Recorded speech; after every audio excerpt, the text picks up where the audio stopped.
Random Thoughts. In this video, I'm going to read part of C.W. Hobley's book, Bantu Belief and Magic.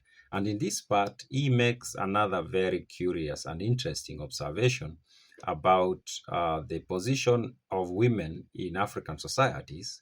And he said something that becomes so obvious when he describes it, but it's something that I've never thought about, and I think most of us don't think about. And his argument is that it is primarily the women who change language in societies. And I was like, wait a moment, this is actually very true. He says the language evolves, of course, over time. That's everybody, of course, understands that. But what I've never given a thought is the fact that it's actually women who have, especially in Africa, who have often changed the language and who have contributed to the evolution of language, especially the language that is spoken at home and everyday existence of the people.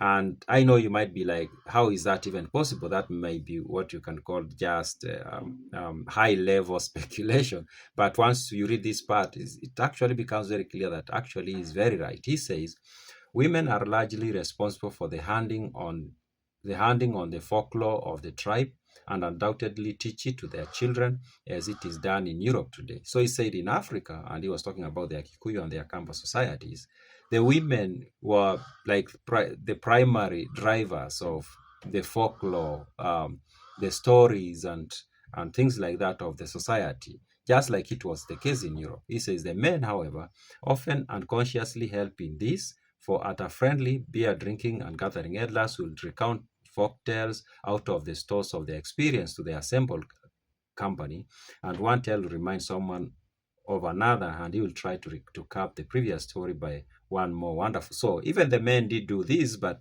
he says the women did it more. The women were the keepers of the stories of the society, and they were the ones to pass on these stories to the next generation, which makes a lot of sense. The kids spend most of their early days with their mothers.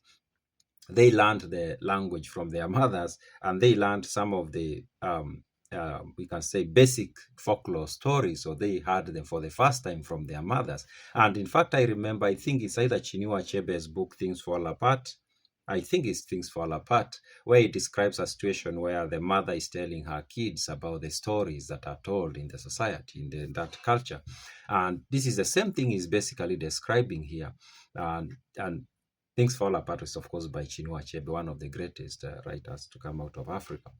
And he continues to say, women have done a good deal, however, for the development and blending of folklore. In time past, when intertribal conflict was common, women were frequently carried off and thus became incorporated with another tribe. They carried their folk tales with them, and unconsciously the stories as well as the blood of the tribe became modified. So often, of course, women will be captured at war, and if you read most of these documents, and not just this document, if you listen to stories about I remember I did a video about the wars that went on between the Kipsigis and the Maasai, and this is one of those wars who is described in detail by the Kipchamba, who is one of the greatest artists to come from the South Rift, and he lived. He was very old. He died in early 2000s. He was maybe 80s, and he tells this story in a song. This is a very interesting story.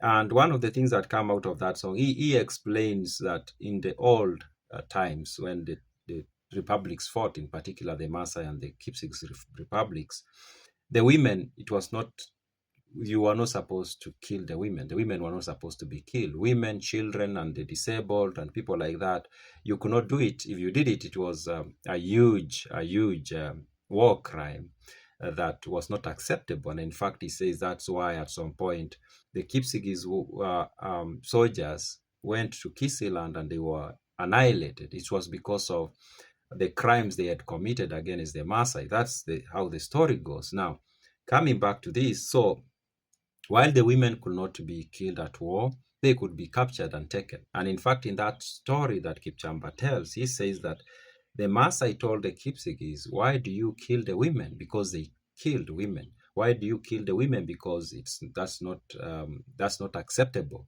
And you should have taken them, like it's the custom of war in this part of the world. You take the women, you don't kill them.